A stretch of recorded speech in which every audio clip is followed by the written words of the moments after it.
ఇక Jagan direction Supriya action Tadepalli రూల్సే వేరు క్యాంప్ ఆఫీస్కు అడ్డగోలుగా సోకులంట ప్రతిపాదనలు టెండర్లు లేకుండానే పనులు తర్వాత బిల్లుల కోసం ఆర్ఎండ్బిపై ఒత్తిళ్లు కుదరదంటే సీఎం ఆఫీస్ నుంచి బెదిరింపులంట ప్రశ్నించలేకపోయిన కృష్ణబాబు ప్రద్యున్మ పైగా చెప్పినట్టు చేయాలని అధికారులకు చివాట్లు పెట్టిండ్రు జగన్ అడుగులకు ఆర్ఎండ్బి బాస్ అడుగులు వచ్చిండు అని చెప్పేసి ఒక వార్త కనిపిస్తుంది మొత్తం మీద ఇవన్నీ కూడా రూల్స్ గిల్స్ అన్ని పక్కకు పెట్టేసి ముందుకెళ్ళినంట ఇది జరిగినటువంటి పరిస్థితి ఇక జగనా మజాక రిషికొండ రాజమహల్కు రోజుకు 2000 యూనిట్ల విద్యుత్ అంట ఎవరూ లేకున్నా ఈ స్థాయిలో వాడకం భవనాన్ని వినియోగిస్తే ఇంకెంత అవుతుందో ప్రస్తుతం 60,000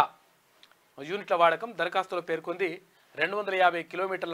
కిలోవాట్లు మాత్రమేనట రిషికొండపై ఏకంగా 10,000 కిలోవాట్ల హైబ్రిడ్ కంటైనర్ స్టేషన్ నిర్మాణం మొత్తం విద్యుత్ ఏర్పాట్ల వ్యయం